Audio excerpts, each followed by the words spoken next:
Hi guys, so today we'll be talking about recognizing the pattern and how can we break it.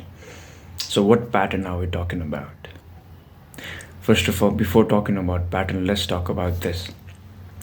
Knowing the difference between knowing who you are and what you are. So simply talking, who you are is attached with your profession, or it's a way of expressing what you love in that thing, in who you are.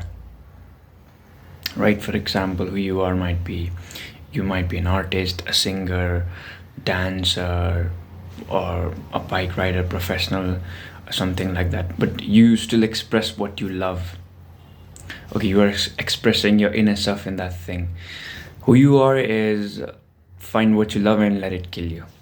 If I have to quote it down, the love, a form of transmuting your energy into who you are. But what you are is common to everyone. Do you see? Who you are might be different to you and me. I might be a singer and you might be a dancer. That is different who you are. Who are you? I'm a dancer. It's still a labeling, but still, who are you? I'm a singer. You're a dancer. But what are you? Now the answer is not human. The answer is not human, right? Let's dwell deep on it. So what are you is a different thing. What are you? If I have to say it, I would say Brahman. You are Brahman and I'm Brahman. What is Brahman? The eternal unchanging consciousness which is all around us. And that is what we are. It's very hard to explain because it's hard to explain, hard to experience. It's like trying to explain consciousness. It's like trying to explain that. So suppose this is a chocolate and then I'm eating, consuming this chocolate. I'm trying to explain you the taste of the chocolate. And this is this much salty, this much. I can write volumes of book on how this chocolate, suppose this is a chocolate, this tastes. But once I put this chocolate on my tongue and the taste buds have been activated, I don't need a book. You don't need to read a thing. You might be illiterate, but still you could understand or experience the taste of this. This is what you are too. And now let's go to the pattern. So going on to who you are, I'm not talking about what you are. Let's leave this aside. Let's leave the topic of what we are aside and let us dwell into who are we, and breaking on the pattern from that who we are. So you see, to understand who we are and go into what we are, we have to first understand the belief system that we have been put onto from our childhood. People might be, no, I know this is, but you still, until you try, you will never know. Like those who never move, never notice their change. So you have to move a bit. You have to ask questions like, why? Why is this happening?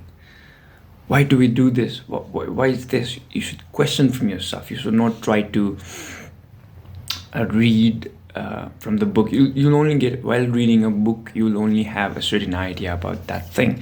But once you experience it, you must have this thirst, this curiosity of why is this happening? What is this? What is life? What is mountains? Why are this green? You must have this curiosity, and then only you can break free. As Dostoevsky says, to never let a prisoner get out of the prison, to never let them escape. First of all, we have to make them ensure that they are never known that they're inside a prison. So if a prisoner does not know they are inside a prison, how are they going to escape, right? It's the same thing. That's why we have to let go of this predetermined beliefs that we have, the belief system. For you, it might be religious. For you, it might be, I'm being very open and honest with you, it might be this religious dogma about you have to follow certain gods, have to perform certain rituals, do this, do that, and then you can be free. Because all religions tell you the end goal is freedom, enlightenment, moksha. That is what they tell you, so that we won't have born again and again in this loop. But what if I tell you you're already free? I've told you so many times, you're already free, and the only thing which is keeping you trapped, keeping us trapped here is are those beliefs, whether it would be religious, yes, religious dogma, whether it would be even spiritual. The spiritual dogmas are the worst. I'm not saying, yeah, people, they might have, you see, some people might attain some siddhis with certain practice, but they might completely be unknown to what they are. They might have even the power to levitate, even the power to close their eyes and see what's happening, remote viewing. They could, close your eyes and see thousands of kilometers far away from that. But they might still be unaware or very far away from the truth, what you are, the eternal consciousness. I hope you're getting this.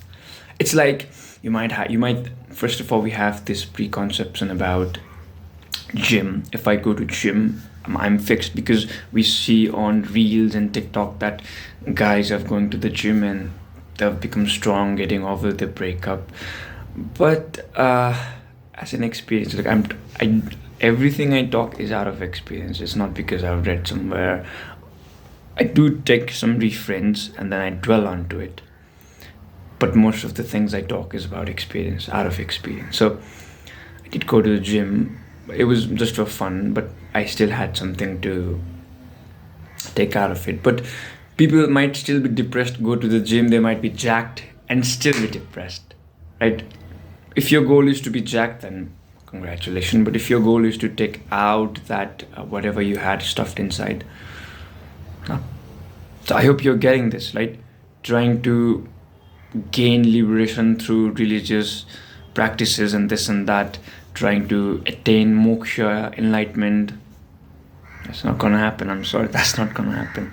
But it doesn't mean you should not do your pujas and all. Please do it.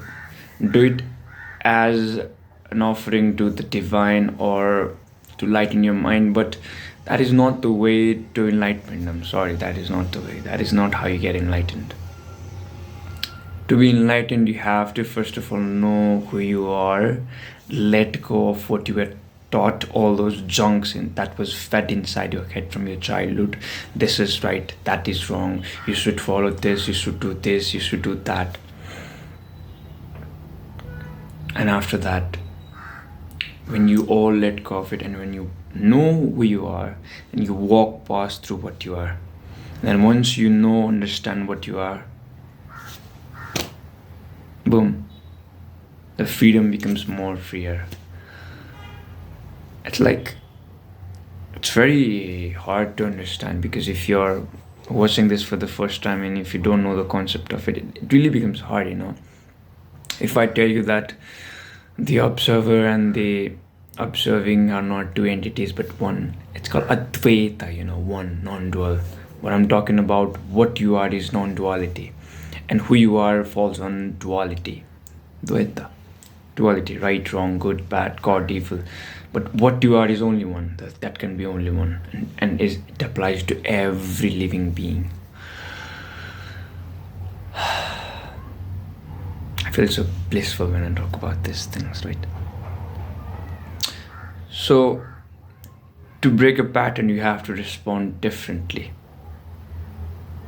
You have to know yourself, because so many times when we meditate, we have this spiritual ego that, okay, now I have come across this certain pattern, or I used to meditate for 20 minutes, now I can do for 1 hour, I'm a great meditator, and I'm on this semen detention, and it's been day 1000 and I feel great, this and that. I'll be very happy for you if you have the semen retention and you meditate for an hour. But holding on energy is bad for you. Look, let's be honest. If you're talking about semen retention, if you don't transmit your energy, if you don't pull it up, just hold it down there, then it's gonna kill you. I've told you so many times, and it's about meditation too. It's not about meditation. Is what I don't even call it meditation. Just so you guys could understand, what I call is, or what I like to name is, the process of being aware about your senses, about your thoughts. What is my thoughts trying to say? How does it work? It's like doing inner engineering. Like, suppose if you are an engineer and you see how bikes move through chains and those things, how engine moves through pistons, and it's the same thing. It's observing yourself, but not changing what you are. It's observing yourself, observing what your thoughts are, observing how you think. It's like you completely separate yourself. It's like observing yourself through a window and you're just quietly observing it from here. Okay, now things are going like that. Okay, all right, but I'm not attached to it. Whatever it is, it is. The thoughts about I might have thought about my job, school, my girlfriend, or this and that. I observe it. That's what I do. Be an observer. Because the observer and the observing, or the observing and the observer, are not two separate entities. Because when we observe things through our senses, we happen to see or it as an illusion of two things. But when we close our eyes and we do not identify with it, then we can know that there is only one. And that is transmuting your who you are to what you are. This is deep. I hope you get it. That is transform. And at that time, you take it out, all your labelings, which you have put or fed by the society falls off, and boom, you are free. But does not mean you can fly. You can fly, or you can read people's mind. No, those are siddhis. You can still not be unaware of what you are and still know what you still have those powers. But those people who have those powers and they use it in a bad way, those are the worst kind of people. I'd say worse than the murderers. It's a hard statement, but it is what it is, right? We have to accept it, guys. Come on.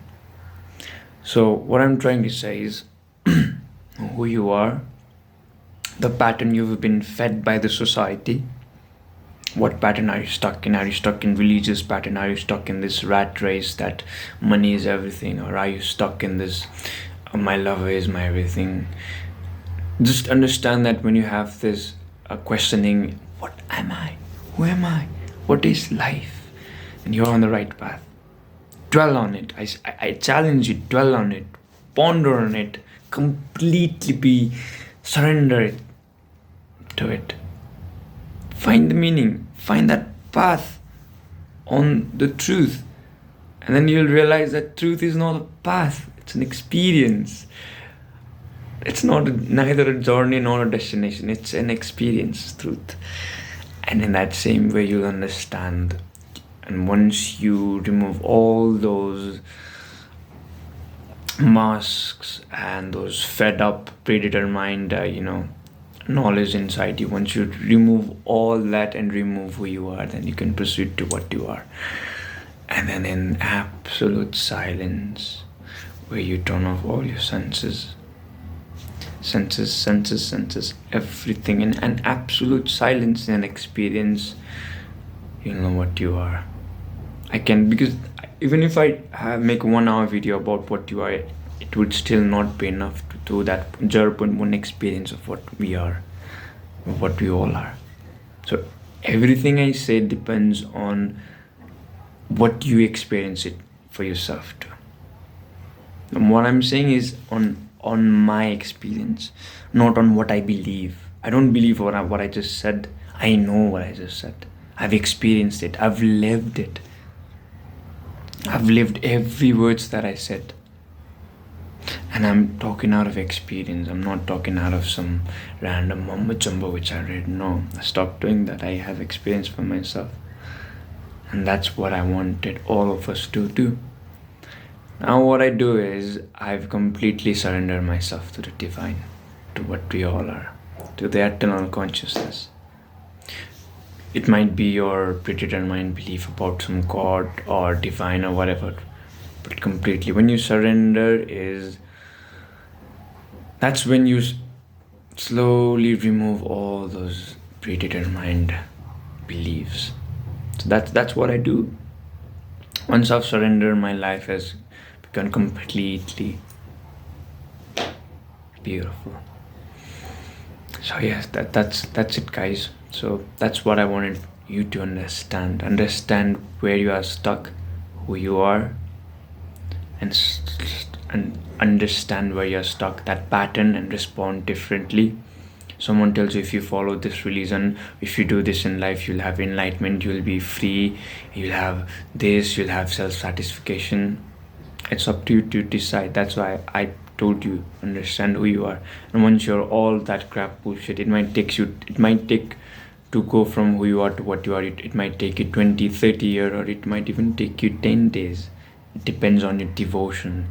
It depends on how deep you dive onto yourself, how deeply you can surrender yourself to the eternal consciousness. That's how you transmute your who you are to what you are. And once you're in what you are, then I wish I could tell you guys, I wish. Experience it for yourself. And again, thank you for watching my video. I'll be back soon. Bye bye.